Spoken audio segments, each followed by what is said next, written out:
Could you explain why you listed creatine while you were talking about brain health? Yeah, so creatine works in a lot of different ways. It just helps build the ATP or the energy. And just like it fortifies muscle growth everywhere else, it is one of the most potent, naturally occurring brain health and mental performance substances out there. Welcome to the Winning Wellness Podcast. I'm your host, Mitch Schwartzman. I'm a family man, a coach, a wannabe athlete.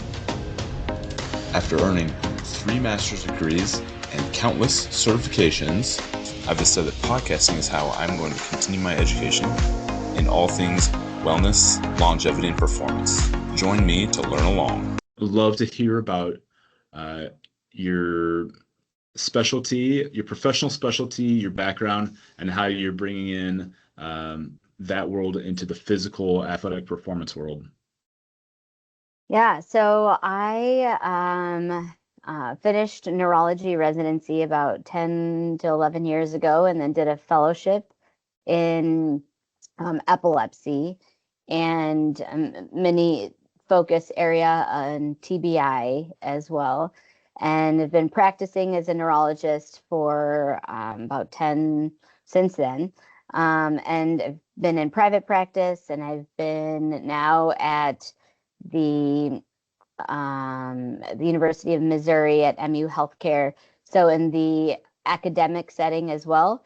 And in the academic world, I have roles as a clinician, an educator, administrator, and then trying to do some scientific work or research work as well. So research things are in a lot of TBI and epilepsy, a lot of quality of life interests. So what does managing and having different treatment tools for epilepsy look like? What does creatine do to brain health?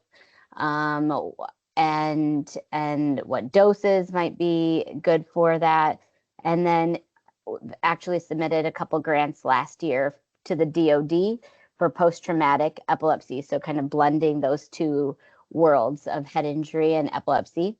And as a clinician, most of my practice is concussion and epilepsy. I do some headache management as well, like with Botox injections, and just a lot of my population is medically refractory, meaning that people have tried and failed multiple different treatment tools and are still having the problem, whether it be headaches or whether it be seizures. And then in the concussion world, I see acute. So injuries that just happened to chronic head injuries as well, and then of all age groups and all different mechanisms of head injury, whether it's sport or non-sport. So that's kind of what I do clinically. As an educator, I teach residents and have been clerkship director for neurology for about 5 years. And neurology clerkship is a core rotation. So all the medical students at Mizzou School of Medicine come through and do 5 weeks of neurology. And so I get to work with every single student in our 165 person class. So that's pretty cool. Teaching and lecturing and things like that. And then my administrator role is on multiple committees, and then medical director of our concussion program at Mizzou. And so for me, how all of that has kind of blended into the fitness world is, and I teach my students this, is the ideal job blends your passions. And so for me, brains and fitness also is setting up for uh, work in the concussion space. And fitness, I've always kind of dabbled in things. Growing up, I didn't have as much direction, didn't have as much focus in athletics.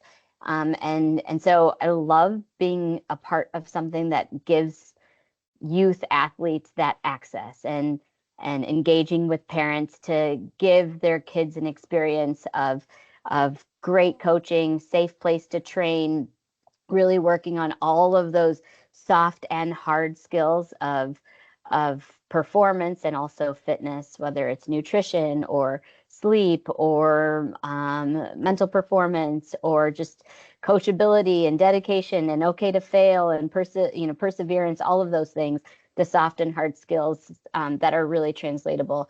So in the leadership things and all around health things, it's kind of brought me to engage with my own fitness.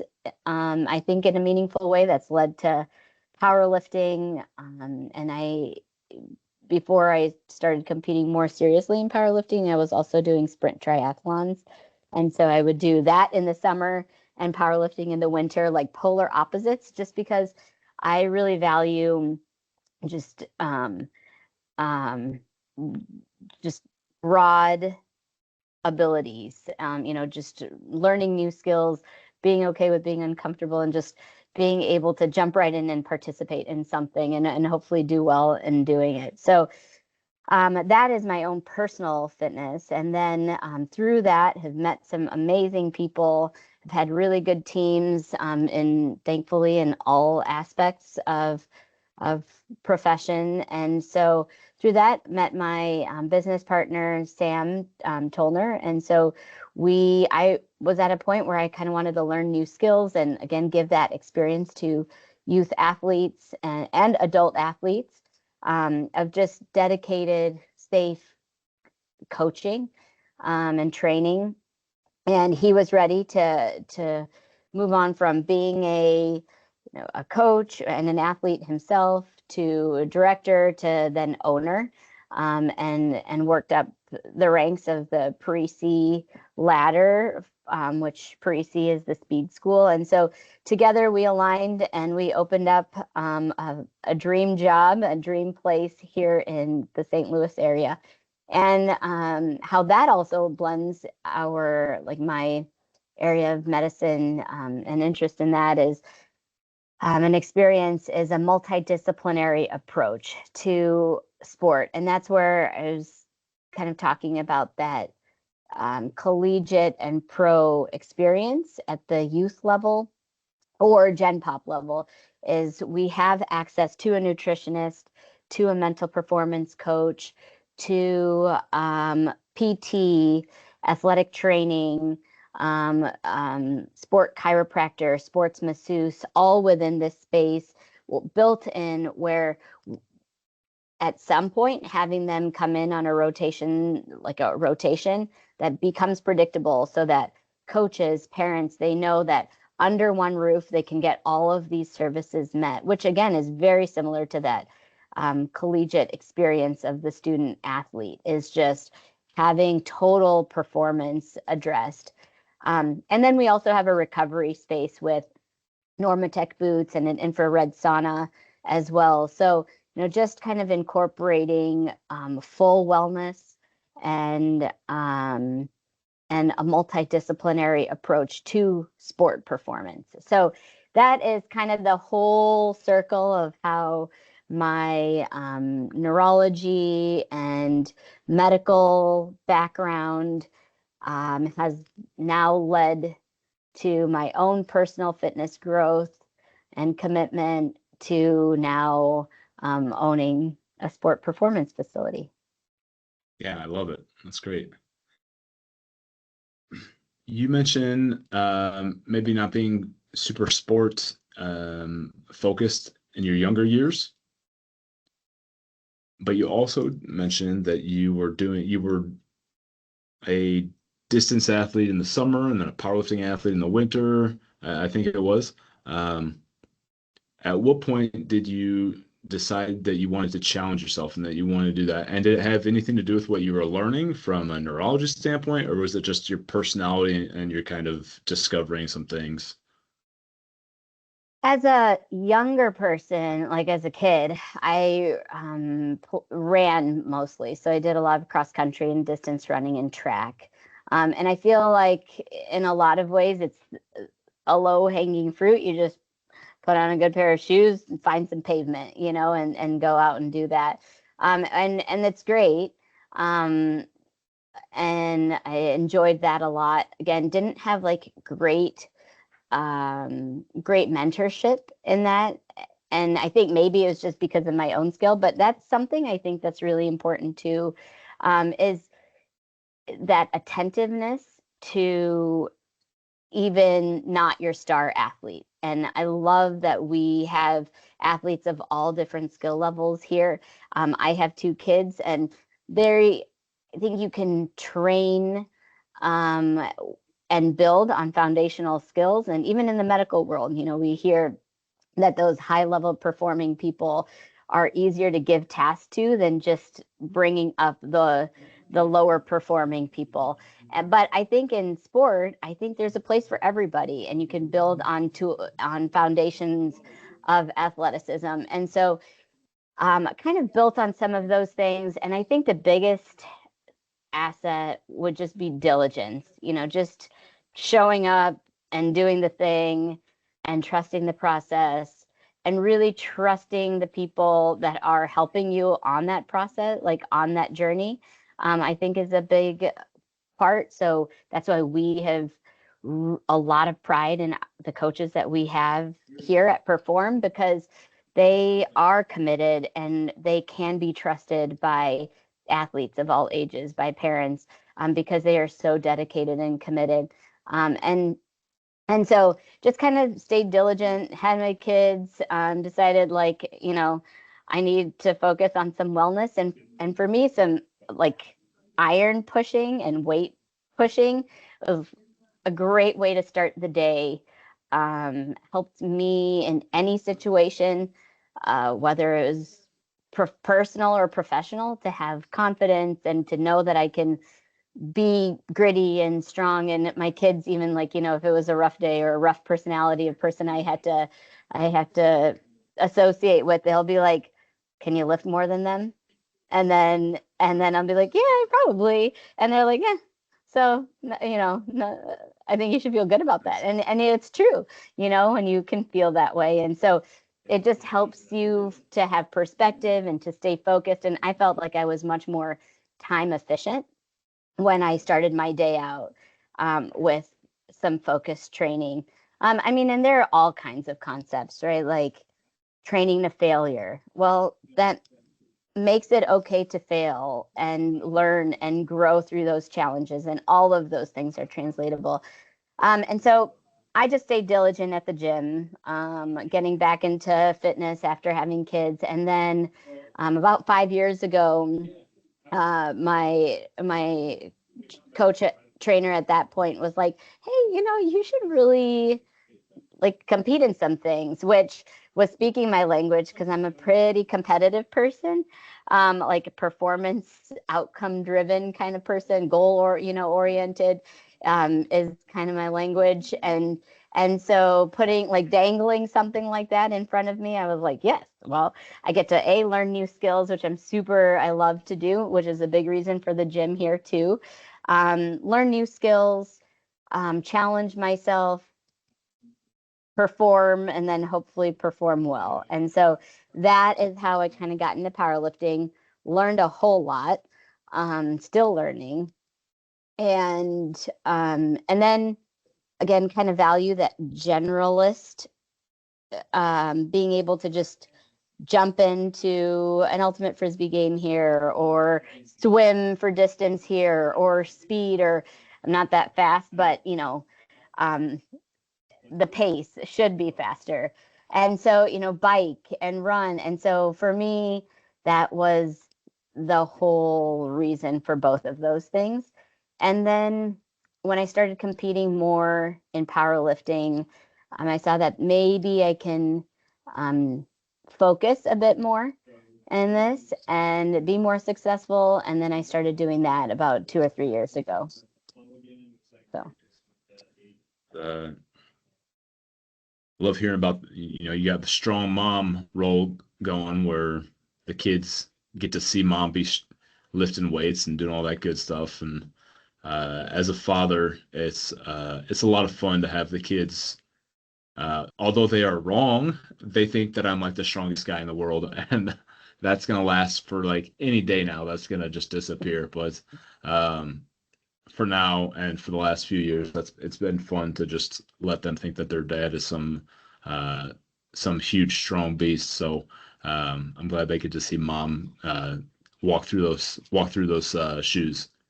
You know, you talk about your facility training athletes who are maybe more elite, but also just doing it recreationally. Yeah, I like that Bill Bowerman quote. He was the track coach at Oregon.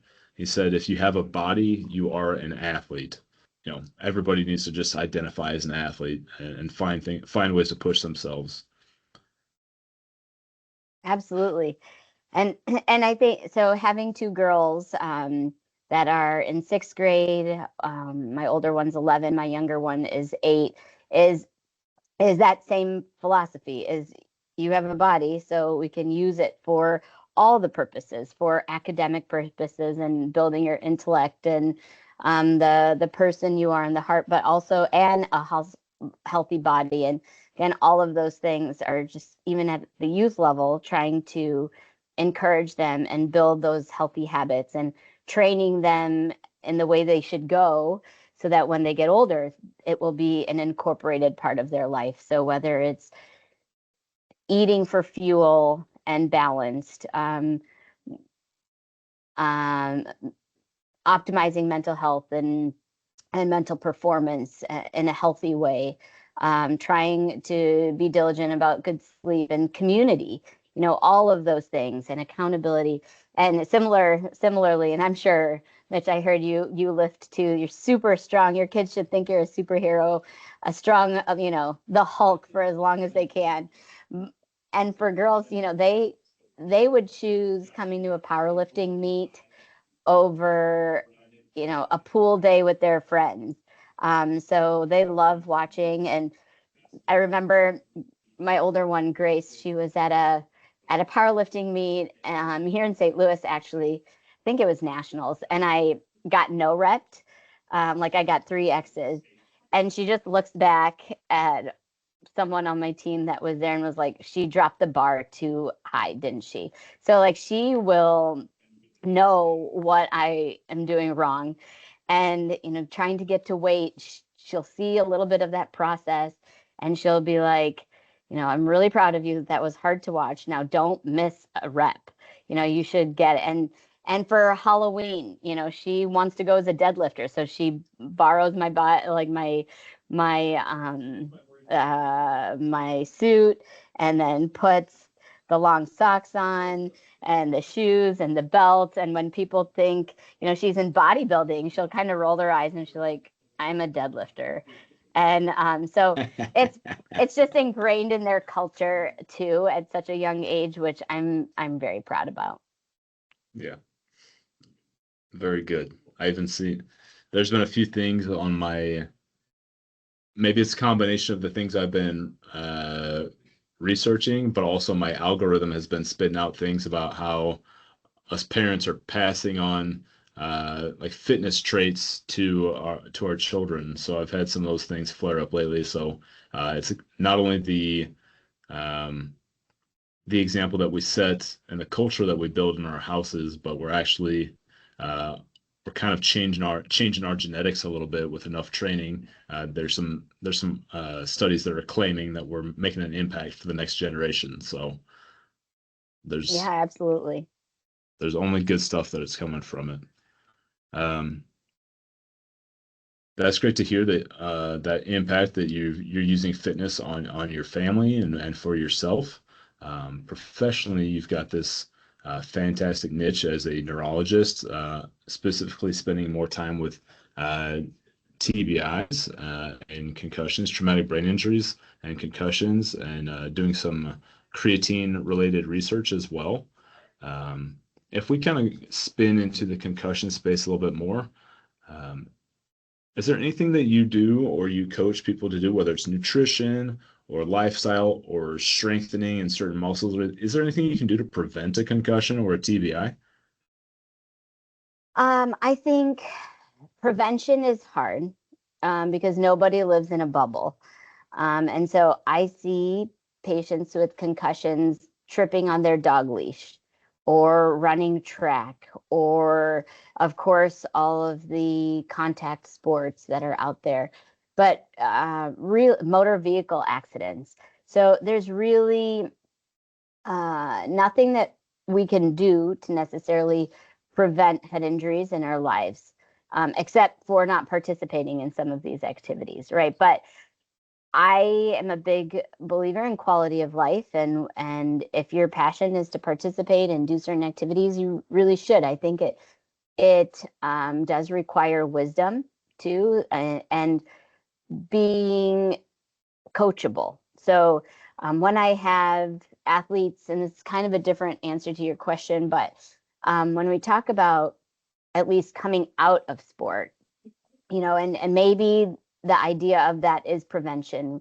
If I have an athlete or a parent say, well, should we continue playing something to prevent more? I would ask them to reflect on three different things. One is, how much do they love what they're doing? Two is, how good are they at it? And three, what is their future in it? So, if someone is not great at a sport and not interested, they are going to be very difficult to coach. They are not going to know how to take a header properly. They are not going to be committed to building their neck muscles. They're not going to be committed to getting good sleep, or all of those coaching cues that help prevent injury is going to be harder if someone just doesn't like something or isn't good at it. And also, if you don't really have a future in it, and the future doesn't have to be scholarship, or it does not have to be financially driven, but just even enjoyment. So if I have a high school football player that's one game away from their last game of their season, just coming off of a head injury, and they're like, I only have one game left. I'm a lineman. I'm at risk of getting hit in the head. It's not worth it for me. Like, I will support that, and I would hope that the parents would too. So in that way, prevention. I definitely think that there are things that we can do that help build resilience of our brain, so that when we do get injured or we do have a neurologic issue, that our brain can recover better and faster. So things like you said, eating well and a balanced diet. I'm a big creatine proponent, and so doing things that help with brain strengthening, making sure that you are getting exercise. So one of the biggest things that we do now in the concussion space is not cocoon. We want people to get back to activity as early as possible.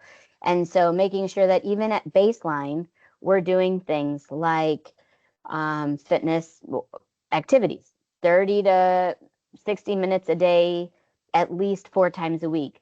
We know that even for cognitive health, so people in like dementia space or memory loss, that's one of the core recommendations now, is just moving your body and exercise. So making sure that you have those social interactions and networks built in, so that you're being challenged by the people around you, that you have community, that you're building a life of learning new skills, because that helps build brain resilience, so that when you do get hit in the head, that you can recover faster. And so in that way, maybe prevention too. There's a lot of research out there on neck strengthening exercises as well. Does that help build or prevent? And I think it can.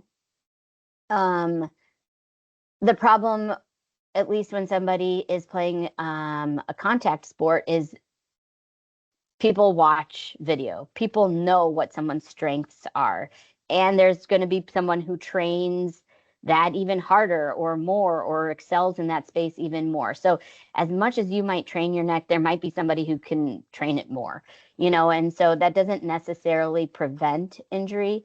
It might reduce your risk of it. So Could you um could you explain why you listed creatine while you were talking about brain health?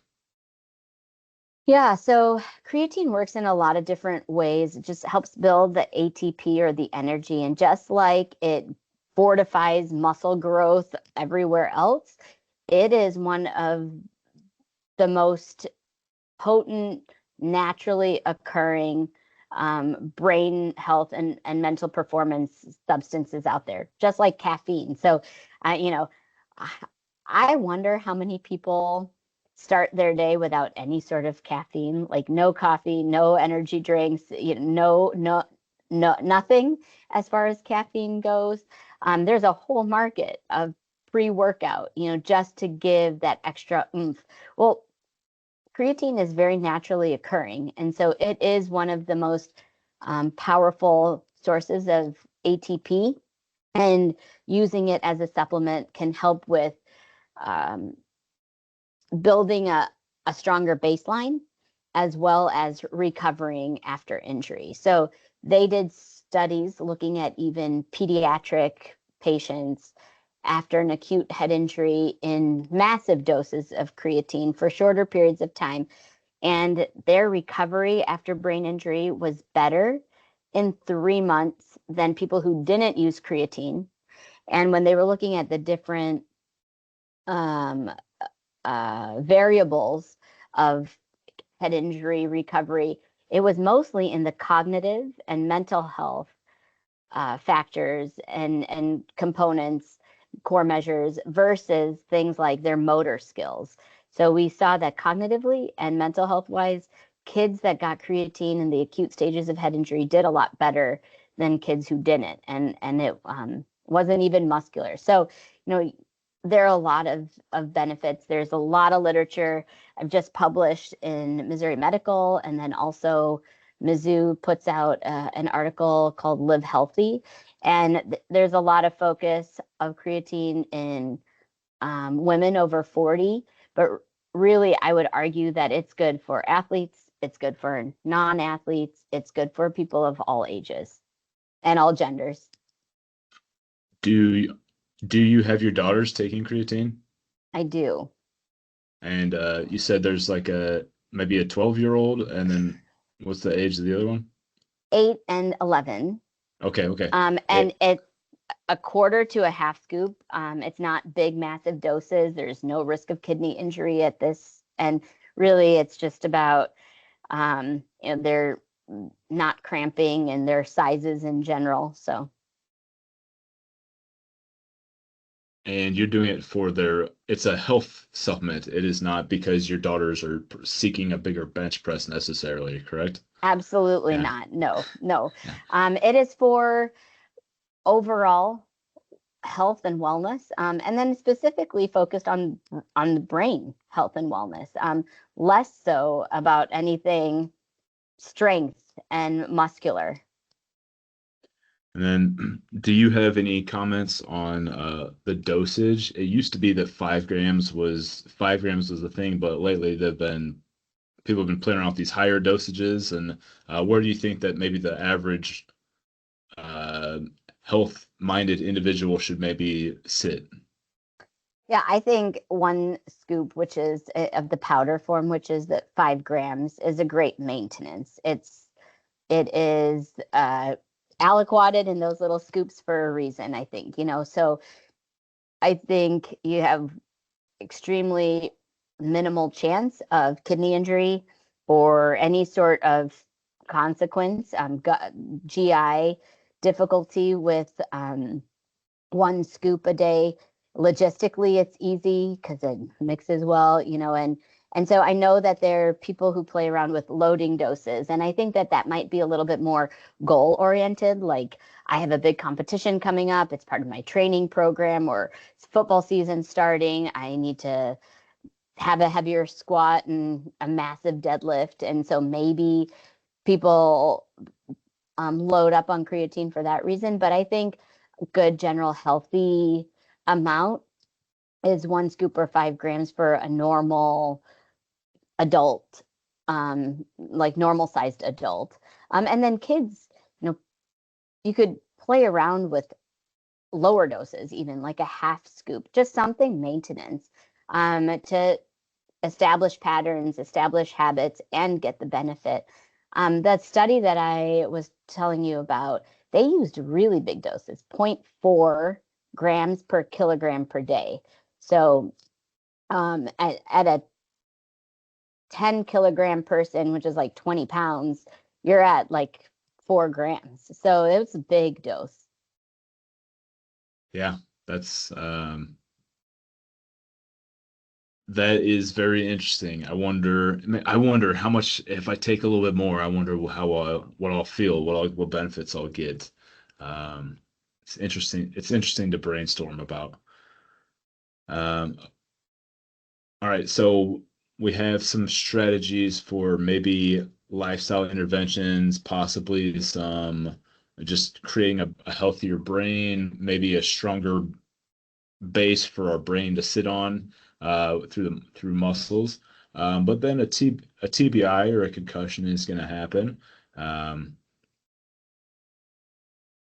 do you have any treatments that you think are basically a shotgun approach that you kind of start with, or like maybe somebody's concussed and they they're pretty sure they're concussed, but they don't necessarily have a medical leader to kind of help them through it, or whatever they're doing is not working? What are some of the big pillar items you look for to help with that recovery? Yeah, so I think this is really important because, as you know, Mitch, and what you do and the teams that you lead, diagnosis and identification is a big problem. So it's a problem not just with coaches but it's a problem with parents. It's a problem with the athlete themselves is identification. And I give a talk for the Brain Injury Association of Missouri about understanding some of those barriers and the fallacies of concussion that then maybe limit self-reporting. And there was a study actually that looked at who should be the reporting people, and coaches thought that parents should be the primary people who identify a concussion in their kids. Parents thought that coaches should be the ones who identify concussions. Both groups, coaches and parents, thought that the athlete themselves should be the one who primarily understands that they're have had a concussion and to report it. So I think the treatment starts with understanding that you've had one and reporting it and identifying it. So it's the same sort of screening that I do and discussion that I do, and this is based on the metrics that came out of University of Pittsburgh and that Miami uses, like big concussion centers in the country. And those are, they call them trajectories. Literature describes 7. I like to boil them down to 5 because I can remember them on one hand. But so obviously pain, that's the one that most people comment on or understand. The number one thing that takes people into the emergency room is pain. So obviously headaches and neck pain, but then equally as important are things like sleep. So in the acute stages of concussion, we see hypersomnolence or excessive sleeping. And then we might see insomnia or trouble falling asleep or staying asleep. And then we see worsening of mental health issues. So worsening anxiety, worsening depression, even sometimes laughing spells. And it's different than just depression. It's different than just anxiety. This is probably related to frontal lobe injury, difficulty with a filtered response or emotional response. And so mental health is a big difference. And you can imagine how many people could be affected by that, not just the person themselves. And we see that in, the worst case scenarios are self-harm that we see on the news or media, or harming somebody else because of a head injury. But lack of social interaction, lack of drive to finish schoolwork or to participate in things that we used to like to do, which then has this big snowball problem in brain recovery because you're not interacting and challenging it. So pain is a big one. Sleep is a big one. And by the way, sleep, in talking about building that brain resilience, making sure that we're trying, and this is the thing that I have the most problem with. My closest people will tell me I'm a bit hypocritical because I don't get great sleep necessarily, but just striving for good quality sleep. So getting your wearable and knowing and tracking that you're sleeping well. So that helps build resilience, and it's something that can be thrown off after a concussion. Mental health, big one. And then cognitive problems. So trouble thinking, trouble focusing, someone who has baseline ADD, ADHD, is it worse?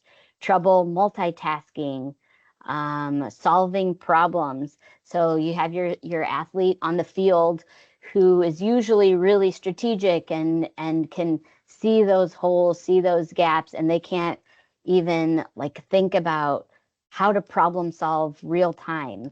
I take care of a lot of professionals, some of them being physicians themselves, and being able to troubleshoot a medical problem, whether it's in the OR or not, just having trouble with problem solving or multitasking or judgment, making good decisions, making decisions at all. These are all different cognitive problems.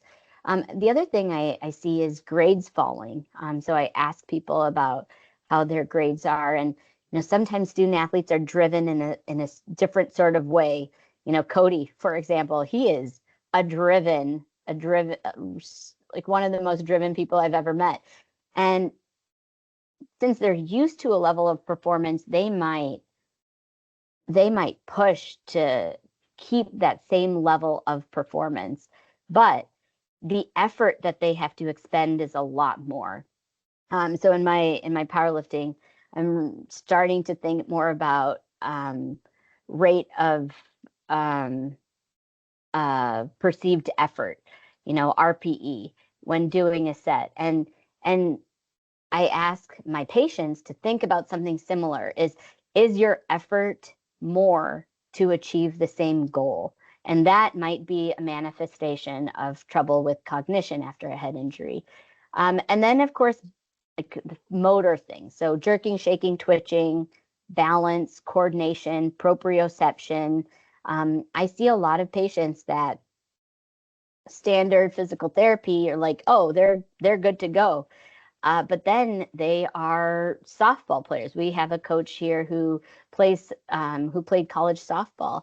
And when they are at the pitching mound or batting practice, they cannot contact the ball, or they aren't as accurate in their pitches because just their hand-eye coordination is a little bit off. And those are subtle things that when I do education for concussion,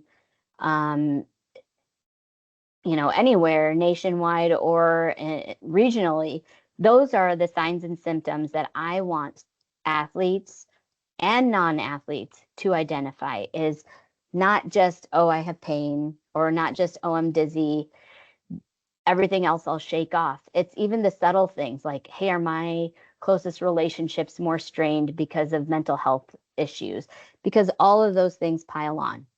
So then to get back to your original question on this topic, like, what do we do about it? So once you identify those things, then it's a very multidisciplinary approach. So if it's trouble with sleep and headaches, is there something I can do to try to mitigate and lessen someone's insomnia symptoms and their headaches? So maybe a vitamin like magnesium glycinate. Maybe we need to track our sleep better. Maybe we need pain management for headaches. I'm not talking about opiates or things that are going to make cognition worse, but in like a meaningful sort of way. So something like propranolol that lots of athletes are on. It's not a controlled substance, but something to help manage maybe anxiety, maybe headaches, maybe a little bit of mental health as well. So just what kind of multidisciplinary things. And then the biggest things are PT, OT, and speech therapy. So physical therapy, occupational therapy, speech therapy, evaluations, and then a customized plan for recovery. So does somebody need PT and OT? Does someone need speech therapy, which usually is cognitive as well? So speech therapy, what kind of combination of rehabilitation? Can we engage with an athletic trainer to help a meaningful return to play? Like I said, we don't encourage cocooning anymore. So only up to like 72 hours of less activity. And, of course, screen time too. We do really encourage that people do brain rest and then slowly transition back into those usual activities. Like that true statement, if you don't use it, you lose it. And so we want people to start getting back into their activities. We don't want to go 0 to 100, you want to warm up, do mild intensity things for a while, see if you can tolerate that without reproduction of symptoms, then go up to moderate, then go up to high intensity activity, both conditioning and strength, and then go back to contact if we need it. So the general approach, there is no knee-jerk response. The knee-jerk response is what areas are affected. And then all of those things, like I said, when I was naming them off, all of those are things that are really prevalent at baseline, like in the community, they're prevalent. So depression, anxiety, insomnia. The challenge is after a head injury to know what kind of difference now we're having problems with. And those are the things we can also and make better in the acute phases. So identifying a multidisciplinary approach as early as possible, I think we have the best chance of returning someone back to their usual activities, whether it be recreational or cognitive, professional, sport, whatever it is, safer and faster. With the timeline, you talk about how cocooning is kind of old school, and we're kind of moving back into reintegrating activity as fast as possible. How is it ever too late to improve your brain health? Whether these are maybe it's a TBI that you had months or years ago, or maybe there's something where you have non-TBI related. Can everyone improve their brain health at any time? Absolutely. So I've had been part of the NFL and the NCAA settlement programs. So, NFL players that have gotten concussed within a certain time frame can now get neurologic care, and they're all retired. I have plenty of rodeo patients too that have been participating in the rodeo or competitive in rodeo for decades. And I mean, I'm a competitor. I had a torn labrum. And when someone told me like I really shouldn't compete, I was like, yeah, okay, I'll address this after my next competition. Yeah. And so, we don't like to pause our passion oftentimes for things like this. And so a lot of my rodeo patients, they've driven after a bad head injury, hours and to the next competition. I have a lot of military men and women, servicemen and women that have gotten injured, bad TBIs when they are serving, and some way, shape, form, person, however they thought that maybe they're a lost cause now, they're seeing later stages or consequences of that, where it's now affecting their careers, their personal lives, their relationships, worry about dementia or memory loss. And then they'll come in, for evaluation, and we address the head injury in the same way as if it was an acute head injury. So all the people who've had chronic head injuries, we address the same way, and they see improvement. Quality of life is better, memory is better, headaches are less, they're sleeping better. There's a lot that we can do to make symptoms of head injury better at any stage that it happened. And I think so far we've kind of talked about a little bit about prevention, a little about recovery on the back end. Um, I think that maybe we might be able to talk about maybe brain performance. I'm not really sure what to even call the next space out. I'm curious about.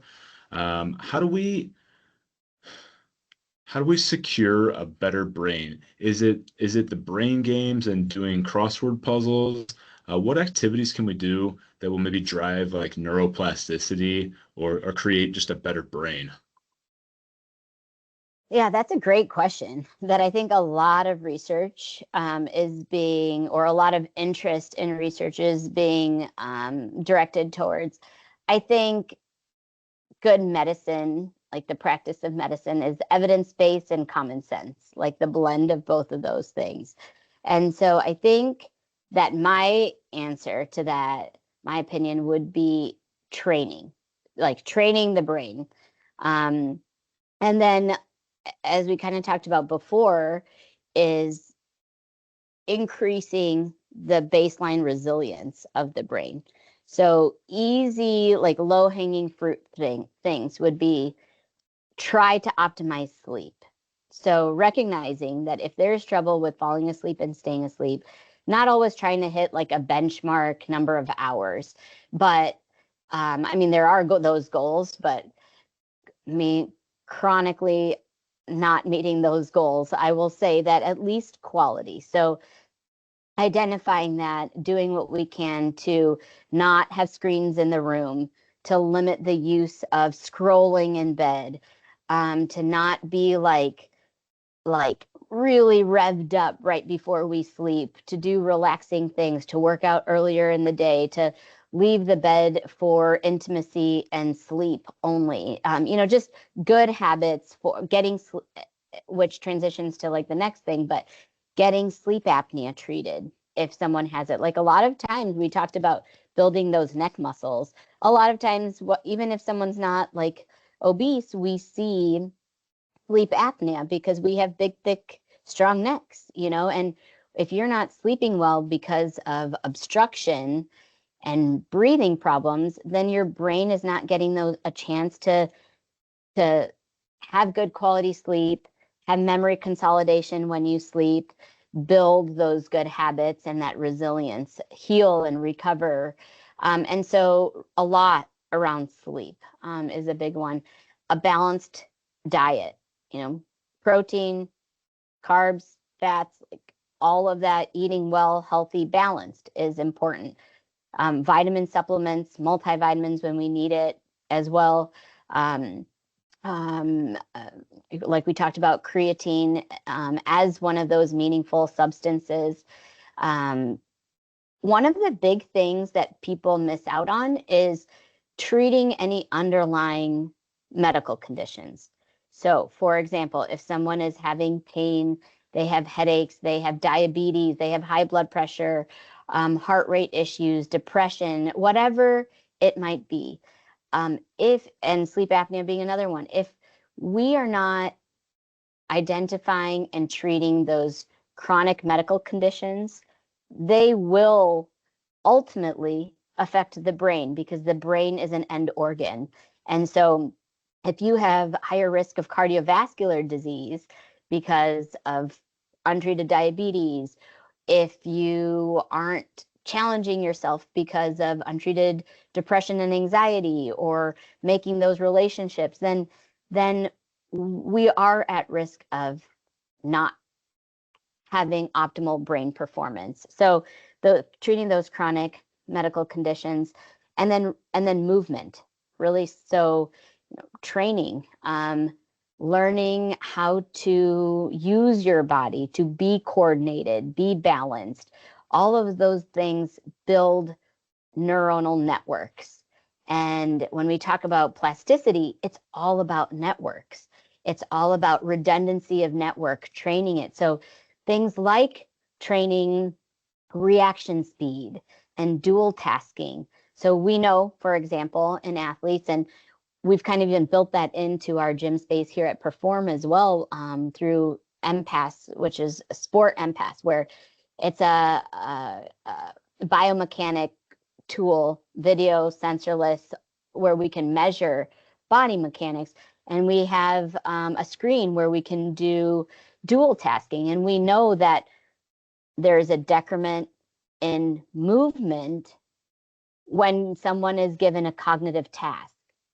So you ask somebody, an athlete, to recite numbers backwards or to do serial addition while they're trying to do a motor task, and their speed of movement is going to go down.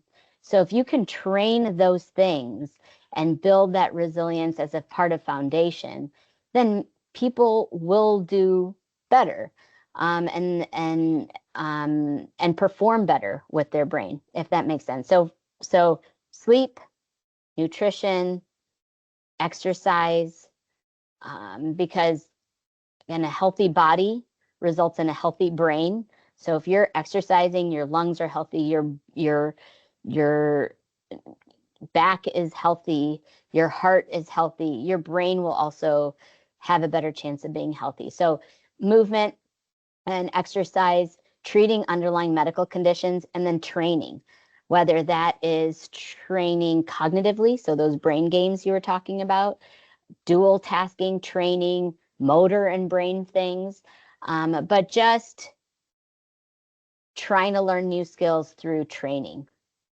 And it doesn't have to be like sport training I'm talking about. I'm just talking about consistently working in something to build those neuronal networks. How about juggling? Would juggling be a good task? Great task, right? That's like so much coordination. I'm terrible at juggling. Maybe I should try to do that. But yeah, it's dual tasking. I actually have never been good at juggling. I played soccer, so I could juggle with a soccer ball fairly well when I was playing. But I took this past Christmas break, we went on a family vacation, and I took 3 tennis balls with me.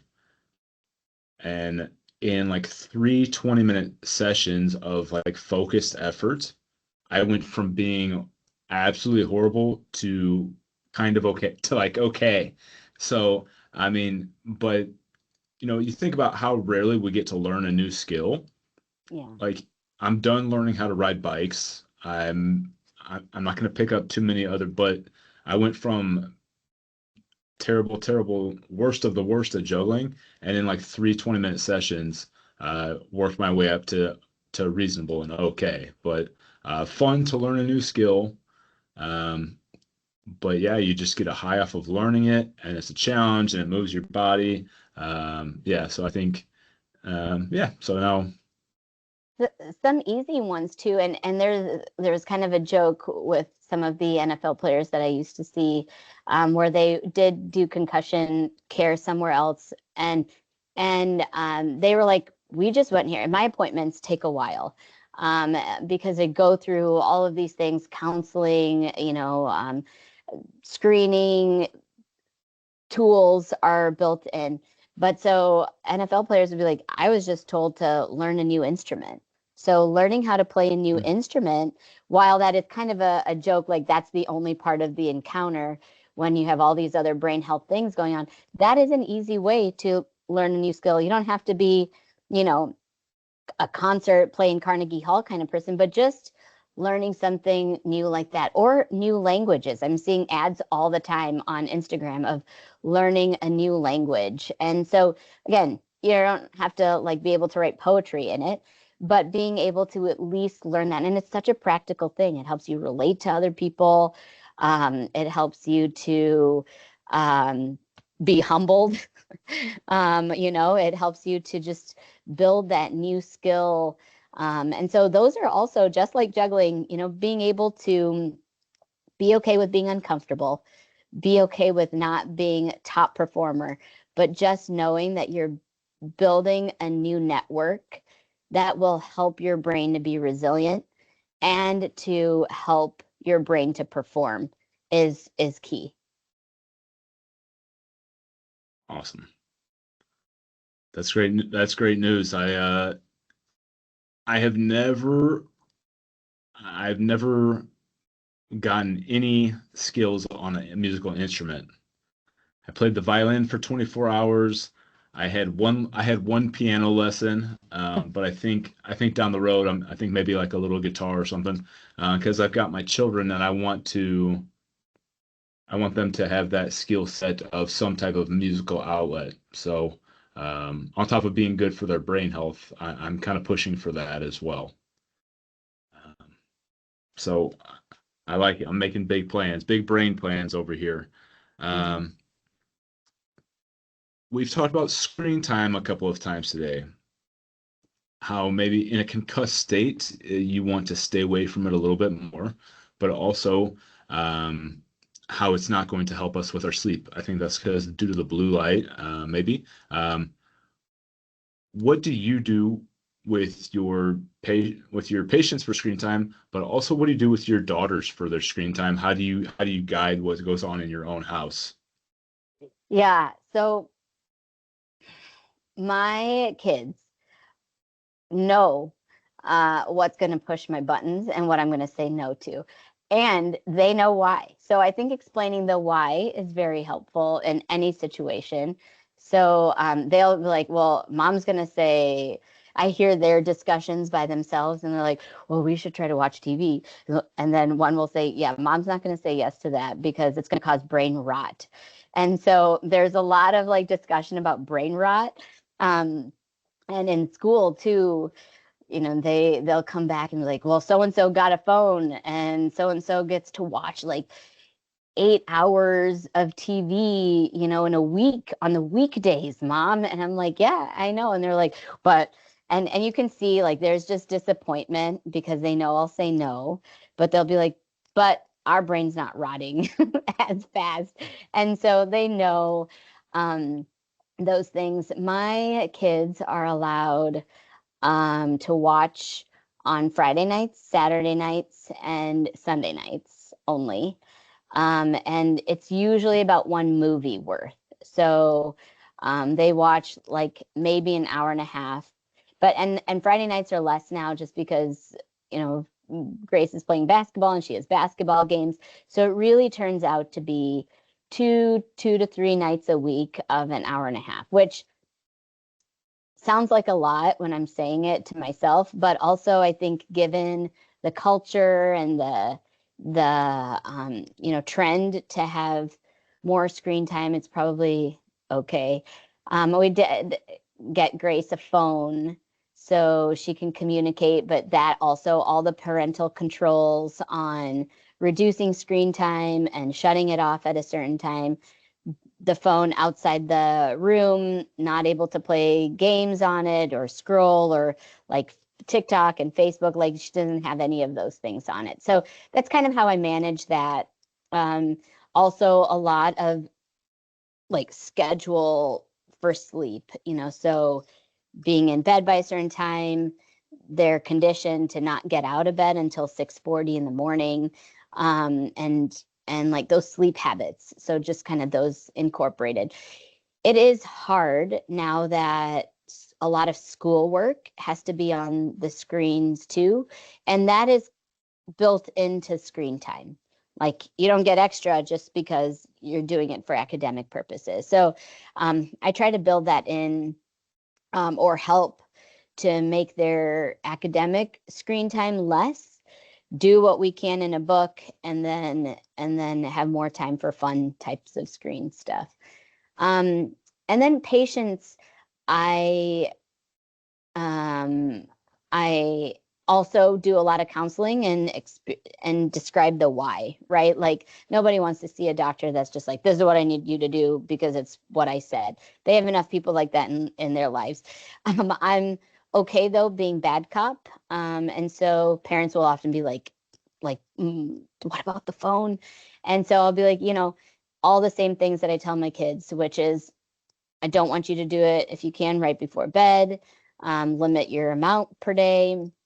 Um, Avoid the scrolling as much as you can, and really making it for a useful time. So that accommodations are also important. So as much as I can, you tell a kid, an athlete, a student rather to not use their phone. They're like, well, what about all this homework that my teacher is giving me? You're not going to help with that. And absolutely, we should help with that. And they have a great point.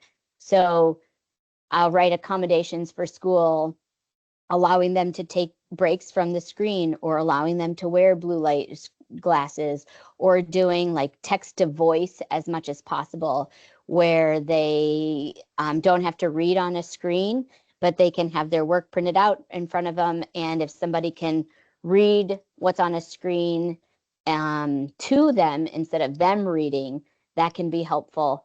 You know, lights, more time to get their work done, all of those kinds of accommodations for screen work and non-screen work as well.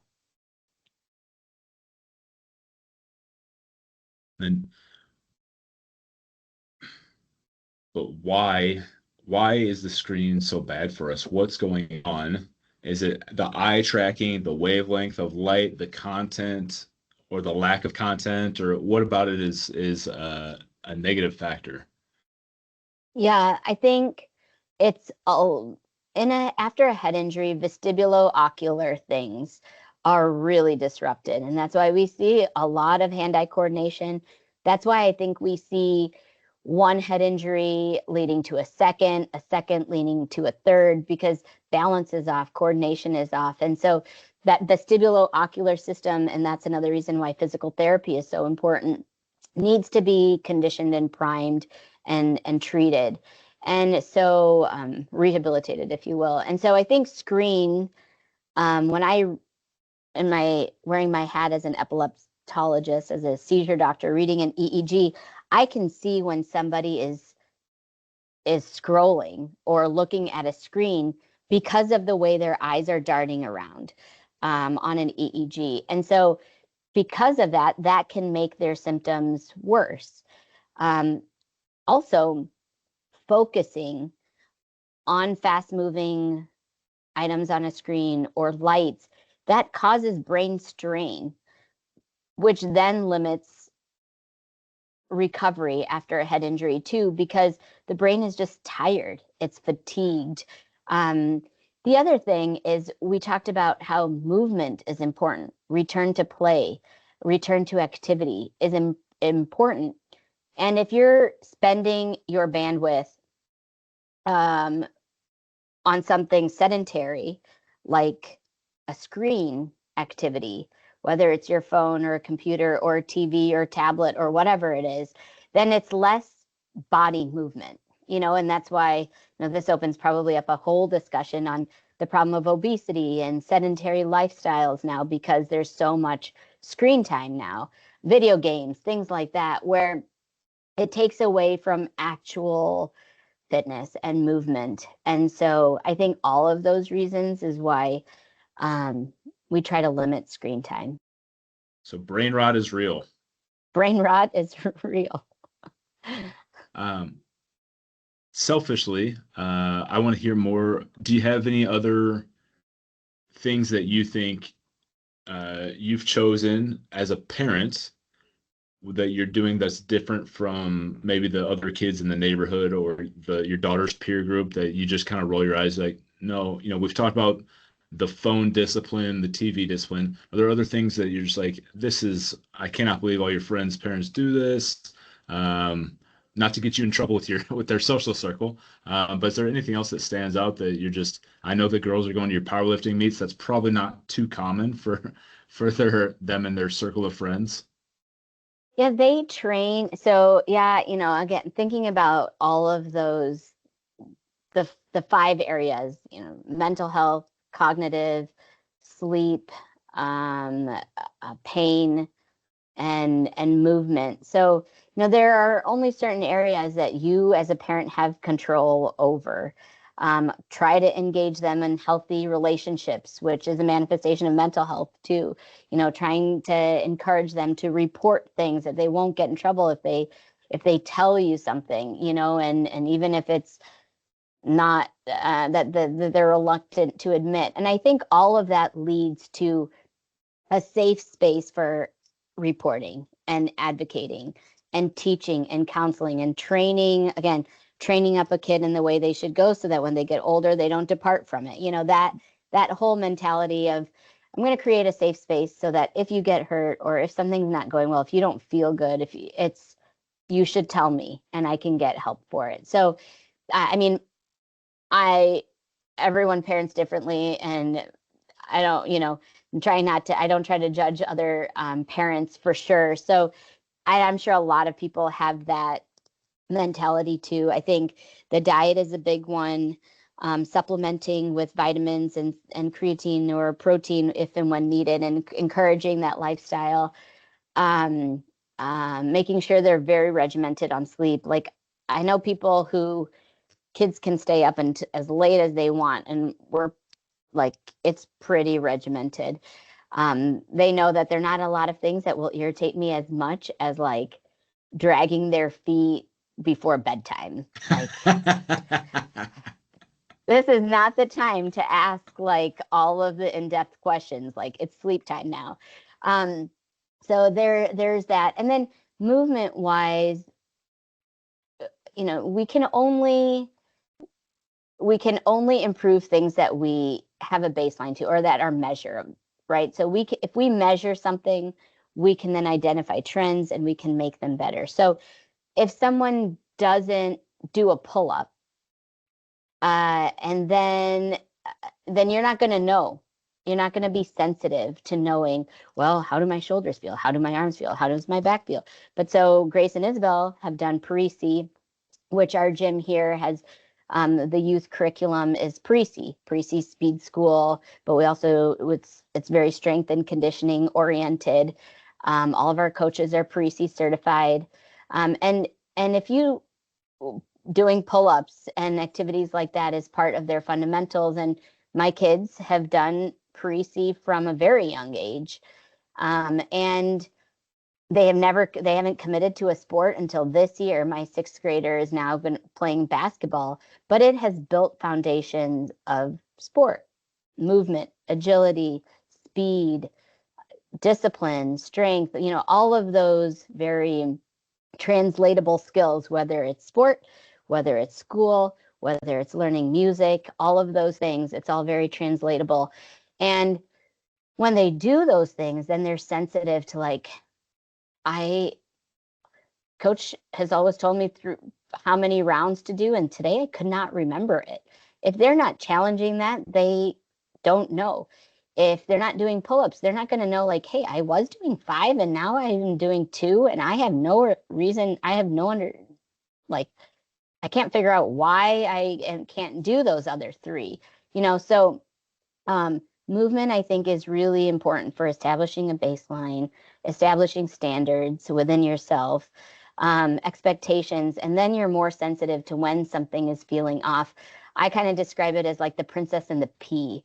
Like, I've been lifting for so long. If I have like a hair stuck on my toe in my squatting shoes, I'm like, yeah, this is not right. This is off. I've got to take this hair that's on my, like, wrapped around my toe off so that it doesn't bug me, and so when you do those things, you're more conditioned, you're more sensitive to picking up nuances of something that's off. And I think that building that up within the kids, my kids, like, they can report very honestly if something's a problem. So if that helps, or if that answers your question. It's great. Yes, thank you. I think gave me some good stuff, and the local friend groups won't throw you in the fire. Yeah.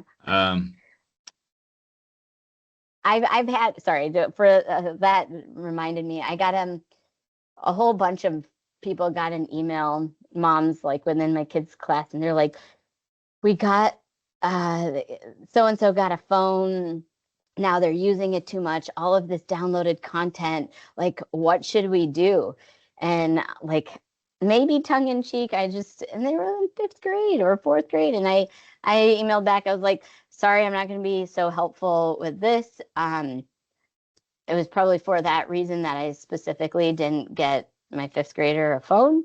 And so, it's like trying to foreshadow some of those problems because it's a slippery slope. And so don't put one toe on it if it's going to be slippery. And so it's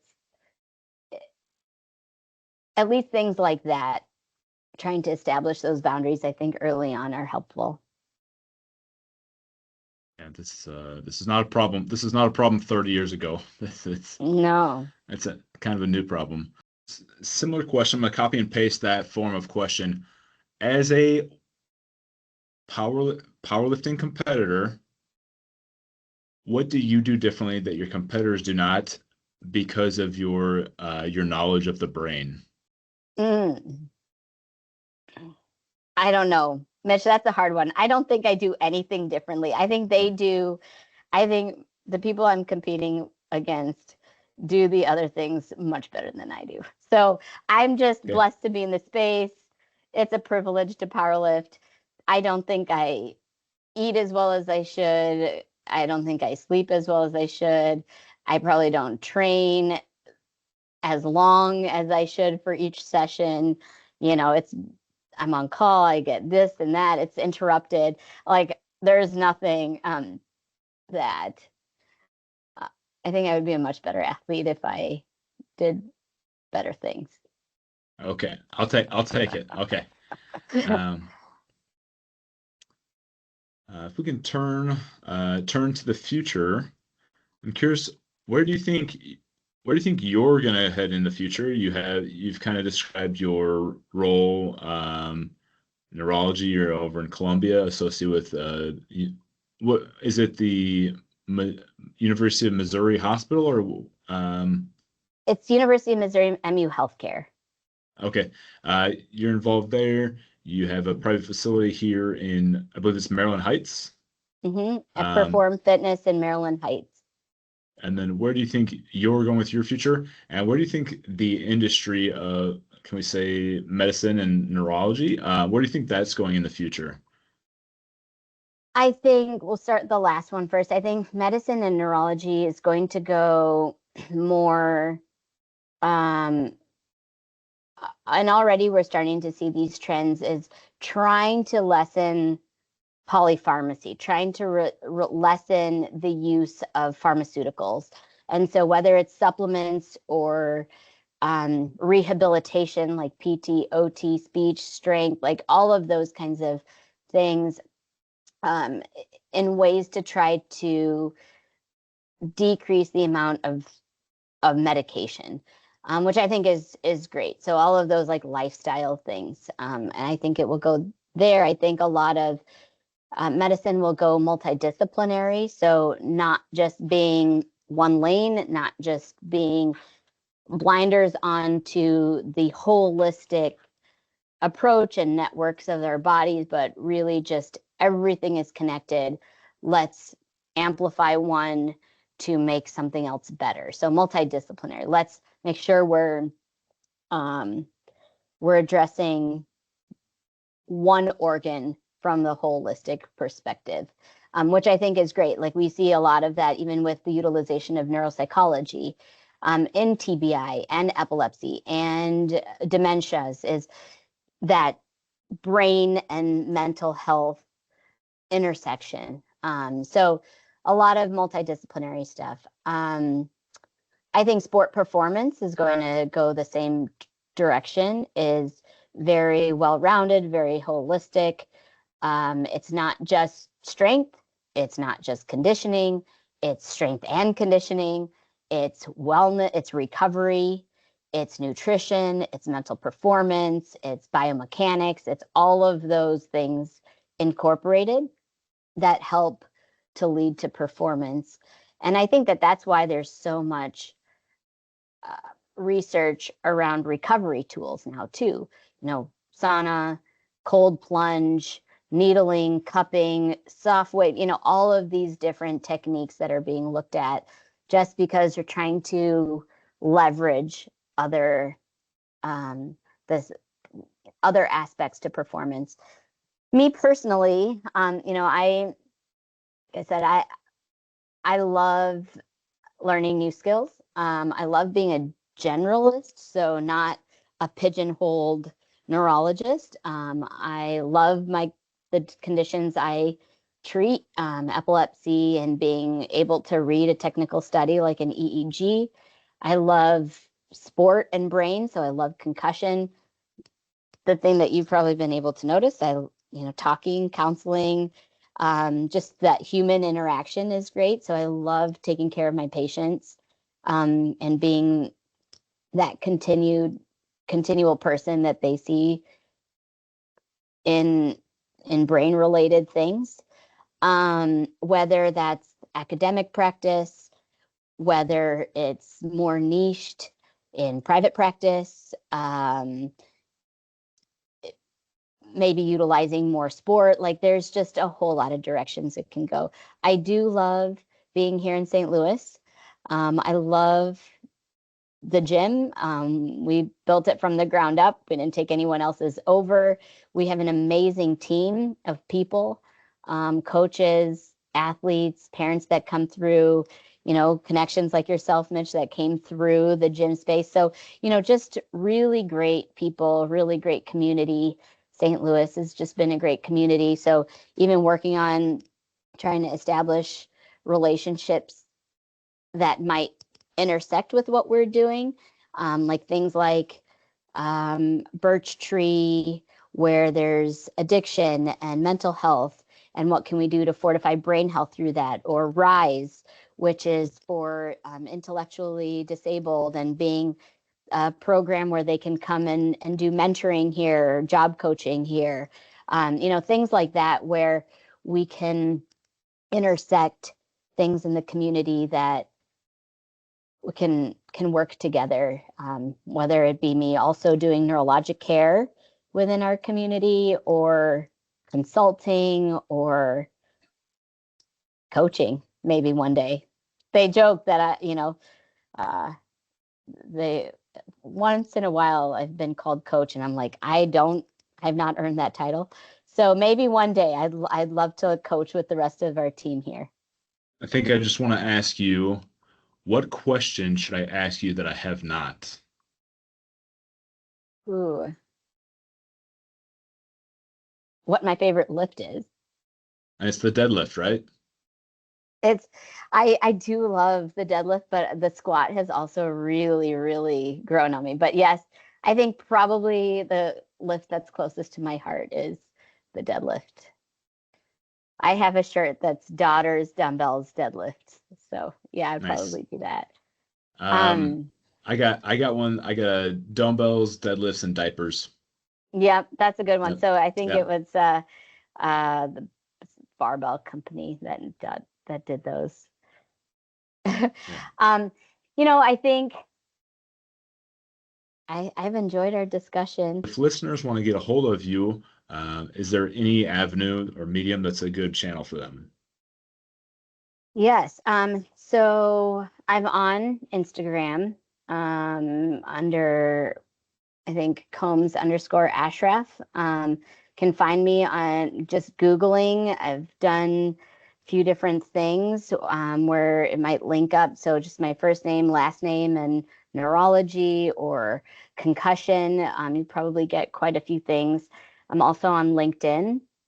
Currently, my practice is at MU Healthcare, and the hospital phone number is there. Also, one of the easiest ways to get a hold of me is just call Perform, and then they can probably direct you even that way. I'm on Facebook also, so quite a few ways. And then, Mitch, if they're your students and they have a specific question, you have my email address. Feel free to pass along my email address to students that as well. So through any of those mediums would be totally fine. And then if you know somebody who's looking for something specific, like medical care wise, I have a team that helps with that. And I can give my concussion program coordinator's phone number and email address. If it's like a question about mentoring, I'm happy to give my cell phone number as well. So, it's just case by case, I guess. Yeah, great. Thank you. I will share that. And I also have in the show notes, I'll post some of your other content that you've made and just that you've kind of shared that I've located and that you've shared with me. So thank you for making yourself accessible to others and myself. Um, I'll kind of end it there, but I'd like to talk for just one more second, if you don't mind, and just thank you for your time. Oh, thank you too. Your questions were super thoughtful, and I've heard great things. It's just been a privilege to talk to you and enjoyed our conversations. Thank you for listening to the Winning Wellness Podcast. Please keep in mind that all views expressed within the show are not a reflection of any universities or organizations that I may be affiliated with. If you have any questions or suggestions for future shows, please reach out through Instagram, where I can be found with the title name of Mitch Schwartzman.